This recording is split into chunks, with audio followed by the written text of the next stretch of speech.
Welcome back. आज का जो हमारा टॉपिक है which is related to the basic concepts of chemistry. और आज हम अगेन केमिस्ट्री के अंदर एक कैलकुलेशंस के बारे में बात करेंगे। और आज हम जिस कैलकुलेशन के बारे में बात करेंगे that is the limiting reactant।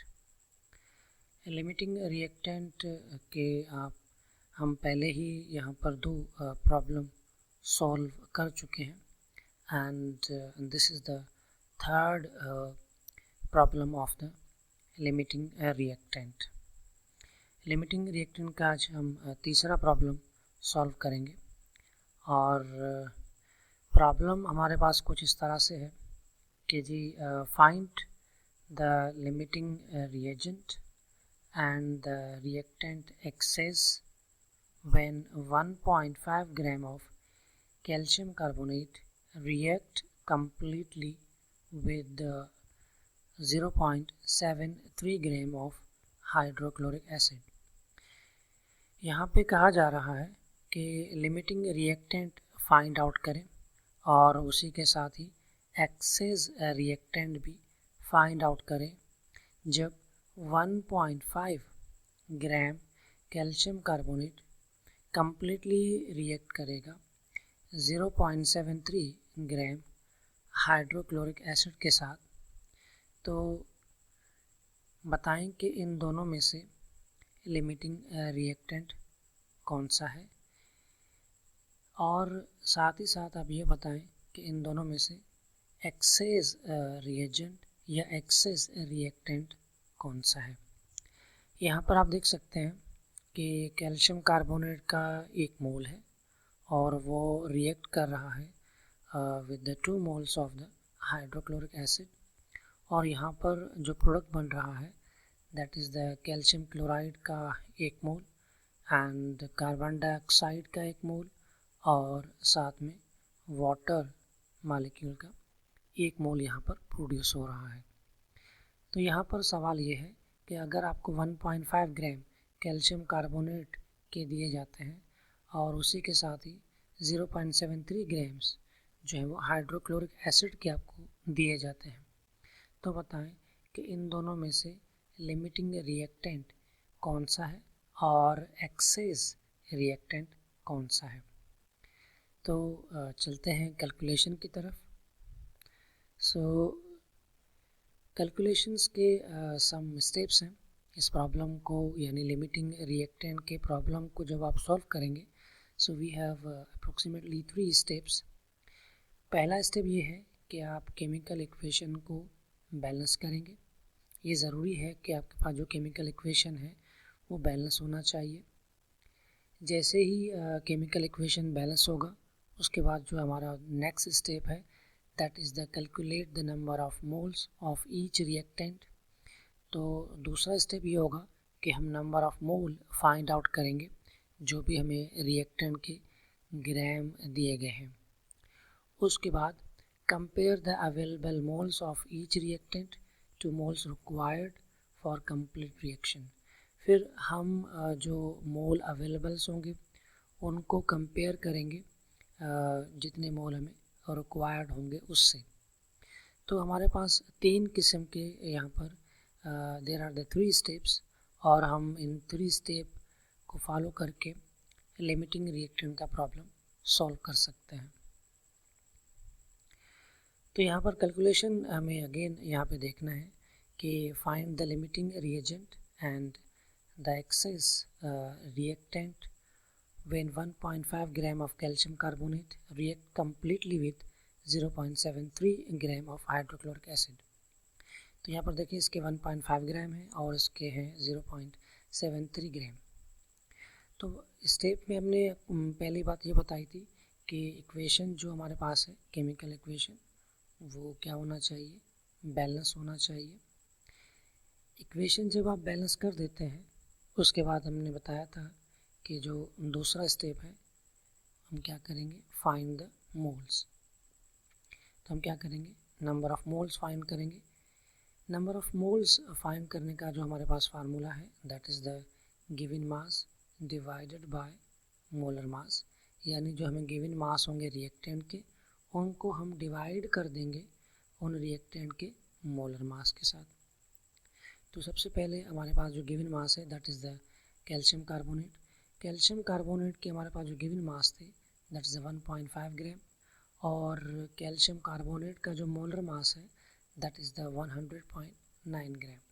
तो 1.5 ग्राम को आप डिवाइड कर देंगे 100.9 ग्राम के साथ, तो आपको इसके मोल मिल जाएंगे, या number of moles of calcium carbonate के आपको मिल जाएंगे। वो कितने मिलेंगे 0.015। जब आप 1.5 ग्राम को 100.9 ग्राम से डिवाइड करेंगे तो आपको यहाँ पर जो नंबर ऑफ मोल्स मिलेंगे 0.015। These are the moles of the calcium carbonate. इसी तरह से आपको जो गिवन मास था हाइड्रोक्लोरिक एसिड का दैट इज़ द 0.73 ग्राम। तो आप देखें कि जो हाइड्रोक्लोरिक एसिड है उसका जो मोलर मास है दैट इज़ द 36.5 ग्राम। तो 0.73 ग्राम को अगर आप डिवाइड करेंगे 36.5 से तो आपको जो जवाब आएगा 0.02 moles of the hydrochloric acid. तो अब हमें यहाँ पर जो हाइड्रोक्लोरिक एसिड के जो नंबर ऑफ मोल्स मिले हैं वो कितने मिले हैं 0.02। अब 0.02 जो है वो these are the available moles of the hydrochloric acid. ये जो मोल्स हैं ये हाइड्रोक्लोरिक एसिड के अवेलेबल मोल्स हैं।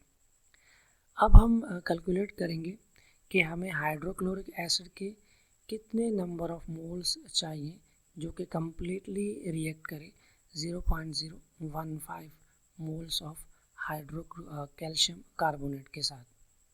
तो अगर हम देखें this is the calculate the required mole of the hydrochloric acid. हमारे पास कुछ स्टेप्स हैं। आप देखें कि 0.015 moles of the calcium carbonate, और रिएक्शन में केमिकल इक्वेशन में हमें 1 मोल ऑफ कैल्शियम कार्बोनेट दिया गया था, और केमिकल इक्वेशन के अंदर हमें हाइड्रोक्लोरिक एसिड के जो थे वो 2 मोल्स दिए गए थे। ये जो फार्मूला है ये फार्मूला है to calculate the required moles of the hydrochloric acid. तो यहाँ पर आप देखें 0.015 जो है वो कैल्शियम कार्बोनेट के हमें मोल्स मिले थे, और केमिकल इक्वेशन के अंदर हमारे पास जो नंबर ऑफ मोल्स है वो कितने थे 1 moles of the calcium carbonate, और केमिकल इक्वेशन के अंदर जो हमें हाइड्रोक्लोरिक एसिड के जो नंबर ऑफ मोल्स दिए गए थे वो थे 2 मोल्स। तो आप क्या करेंगे 0.015 को मल्टीप्लाई करेंगे 2 मोल्स ऑफ हाइड्रोक्लोरिक एसिड के साथ। लेकिन इससे पहले आप क्या करेंगे, जो यहाँ पर कैल्शियम कार्बोनेट है जो 1 मोल है, कैल्शियम कार्बोनेट से आप कैल्शियम कार्बोनेट का जो है वो आपस में कैंसिल आउट कर देंगे। उसके बाद 0.015 को मल्टीप्लाई करेंगे 2 से, और उसको डिवाइड कर देंगे 1 से, तो आपके पास यहाँ पर जो जवाब आएगा that is the 0.03 moles of needed. अब यहाँ पर हमें जो हाइड्रोक्लोरिक एसिड के रिक्वायर्ड मोल्स हैं वो कितने हैं 0.03 मोल्स, जबकि हमारे पास जो अवेलेबल जो मोल्स थे हाइड्रोक्लोरिक एसिड के वो कितने थे 0.02 मोल्स। इसका मतलब ये हुआ कि 0.02 मोल्स काफ़ी नहीं है, ये कम है, जबकि हमें चाहिए कितने मोल्स 0.03 मोल्स, लेकिन हमारे पास जो अवेलेबल मोल कितने थे 0.02। तो इसका मतलब ये हुआ कि हमें जो रिक्वायर्ड मोल कितने हैं 0.03, और हमारे पास जो अवेलेबल मोल हैं वो कितने हैं वो है 0.02। इसका मतलब ये हुआ कि यहाँ पर जो हाइड्रोक्लोरिक एसिड है, हाइड्रोक्लोरिक एसिड क्या है it is the limiting reagent, और कैल्शियम कार्बोनेट क्या है it is the access reagent. वो इस तरह से क्योंकि हमें जो हाइड्रोक्लोरिक एसिड के यानी इस केमिकल प्रॉब्लम या केमिकल इक्वेशन के अंदर जो हाइड्रोक्लोरिक एसिड के जो मोल्स अवेलेबल हैं वो कितने हैं 0.02, और हमें यहाँ पर रिक्वायर्ड कितनी है 0.03 मोल्स की रिक्वायर्ड है। इसका मतलब ये हुआ कि यहाँ पर जो लिमिटिंग रिएजेंट है that is the hydrochloric acid, और यहाँ पर जो एक्सेस रिएजेंट है वो क्या है that's the access reagent is calcium carbonate. इसके बाद नाउ आप सब दोस्तों से एक रिक्वेस्ट है कि जी इस चैनल को सब्सक्राइब करें और इस वीडियो को शेयर करें और साथ ही साथ इस वीडियो को लाइक भी ज़रूर करें। So thanks for watching.